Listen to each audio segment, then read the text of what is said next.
सी programming सीखने की series के इस वीडियो में आज हम समझेंगे कि कंडीशनल ऑपरेटर क्या है। तो कंडीशनल ऑपरेटर सी लैंग्वेज में कंडीशनल ऑपरेटर को टर्नरी ऑपरेटर भी कहा जाता है। तो सी लैंग्वेज में हम कंडीशनल ऑपरेटर को क्या कहते हैं, टर्नरी ऑपरेटर भी कहते हैं। और टर्नरी ऑपरेटर का कुछ इस तरीके से साइन होता है। इसे तीन भागों वाला ऑपरेटर कहा जा सकता है क्योंकि इसमें तीन भाग होते हैं।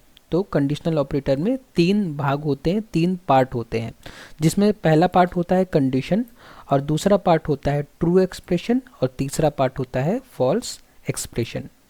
उसके बाद यह एक ऐसा ऑपरेटर है, मतलब कंडीशनल ऑपरेटर एक ऐसा ऑपरेटर है जो किसी कंडीशन के आधार पर दो में से एक वैल्यू चुनता है। तो कंडीशनल ऑपरेटर कैसा ऑपरेटर है, ये एक ऐसा ऑपरेटर है जो किसी कंडीशन के आधार पर दो में से एक वैल्यू को सेलेक्ट करता है। सिंटेक्स जो है कंडीशनल ऑपरेटर का कुछ इस तरीके से है कि सबसे पहले हम एक कंडीशन लिखेंगे, और जैसा कि हमने अभी ऊपर समझा कि कंडीशनल ऑपरेटर एक ऐसा ऑपरेटर है जो किसी कंडीशन के आधार पर दो में से एक वैल्यू को चुनता है। तो अगर कंडीशन ट्रू होगी तो ये वाला स्टेटमेंट चुनेगा, और कंडीशन फॉल्स होगी तो ये वाला स्टेटमेंट चुनेगा। ठीक है, जैसे कि यहाँ पे लिखा भी है कि कंडीशन अगर सही है तो यह करो, जो यहाँ पे लिखा हुआ है, और कंडीशन अगर गलत है तो यह करो। तो कंडीशनल ऑपरेटर क्या है और उसका सिंटेक्स समझने के बाद चलिए अब हम चलते हैं अपने वीएस कोड में, और एक एग्जाम्पल के द्वारा हम समझते हैं कि कंडीशनल ऑपरेटर क्या होता है। तो मैंने अपना वीएस कोड ओपन कर लिया है, और अपने वीएस कोड में वो कोड लिख लिया है मैंने जो हमें कंडीशनल ऑपरेटर को समझने में हेल्प करेगा। लेकिन इस कोड को देखने और समझने से पहले चलिए एक बार हम क्या करते हैं कि इस कोड को रन करके देख लेते हैं कि ये कोड एक्चुअली कर क्या रहा है। तो जैसे ही मैंने इस कोड को रन किया तो हमें सबसे पहले हमारे स्क्रीन पर मैसेज दिखा कि एंटर द फर्स्ट नंबर। तो मान लीजिए कि मैं फर्स्ट नंबर एंटर कर देता हूँ 30। उसके बाद में हमें दूसरा मैसेज मिला कि एंटर द सेकेंड नंबर। तो मैं दूसरा नंबर एंटर कर देता हूँ, मान लीजिए 50, और फिर मैंने दोबारा एंटर किया तो मुझे मैसेज मिला कि the maximum number is 50 and the minimum number is 30। मतलब ये प्रोग्राम क्या कर रहा है, ये प्रोग्राम दोनों नंबर में से बता रहा है कि कौन सा नंबर मैक्सिमम है, कौन सा नंबर मिनिमम है। तो चलिए अब इस प्रोग्राम को हम समझना शुरू करते हैं और देखते हैं कि ये हमें ये जो मैसेज है ये कैसे हमें मिल रहा है।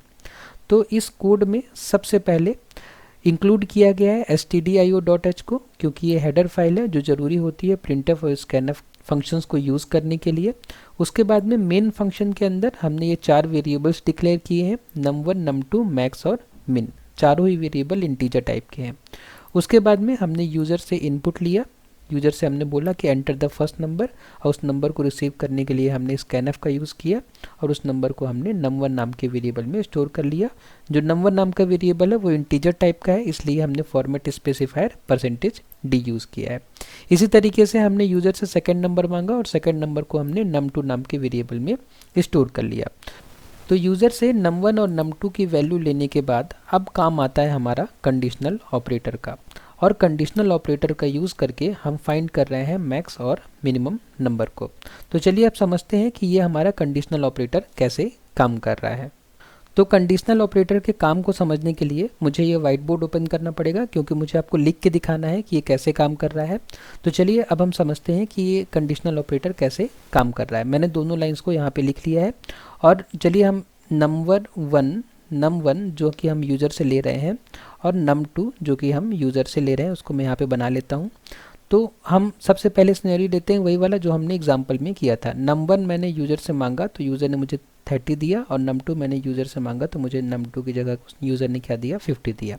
अब जैसा कि हमने पिछली स्लाइड में समझा था कि कंडीशनल ऑपरेटर क्या करता है कि इसमें तीन भाग होते हैं। सबसे पहले भाग में कंडीशन चेकिंग होती है।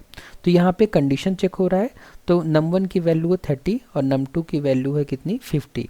तो यहाँ पे कंडीशन चेक हो रहा है, तो num1 is greater than num2। ये कंडीशन यहाँ पे सही है कि गलत है। तो 30 जो है बड़ा है 50 से, ये कंडीशन जो है गलत है।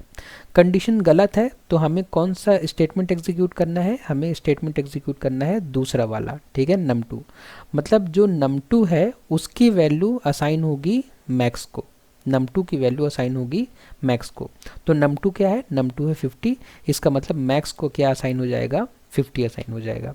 ठीक है, इसी तरीके से इस स्टेटमेंट के एग्जीक्यूशन के बाद ये स्टेटमेंट एग्जीक्यूट होगा, और यहाँ पे भी कंडीशनल ऑपरेटर का यूज़ किया गया है। कंडीशनल ऑपरेटर में सबसे पहले कंडीशन चेक की गई है। कंडीशन क्या है कि num1 मतलब 30 और लेस देन num2 मतलब 50। ये कंडीशन ट्रू है या फॉल्स है, तो ये कंडीशन ट्रू है।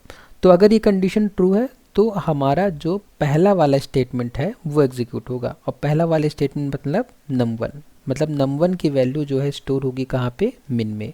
तो num1 की वैल्यू क्या है 30, तो 30 कहाँ स्टोर हो जाएगी, मिन में। तो इस तरीके से हमें मैक्स और मिन की वैल्यू मिलेगी कंडीशनल ऑपरेटर का यूज़ करके। उसके बाद हमने क्या किया, हमने printf का यूज़ करके मैक्स और मिन की वैल्यू को आउटपुट में प्रिंट करा दिया। printf का सिंटेक्स बहुत स्ट्रेट फॉरवर्ड होता है। जो भी मैसेज हमें यूज़र को दिखाना होता है उसको हम डबल कोट्स के अंदर लिखते हैं, और डबल कोट्स के अंदर अगर हमें वेरिएबल की वैल्यू प्रिंट करनी होती है तो हम उस वेरिएबल के करस्पॉन्डिंग फॉर्मेट स्पेसिफायर को लिख देते हैं। जैसे मैक्स नाम का वेरिएबल किस टाइप का है, इंटीजर टाइप का है, तो इंटीजर के लिए जो फॉर्मेट स्पेसिफायर होता है वो %d होता है। इसका मतलब कि जब ये printf स्टेटमेंट एग्जीक्यूट होगा तो सबसे पहले /n मतलब कंट्रोल न्यू लाइन में जाएगा।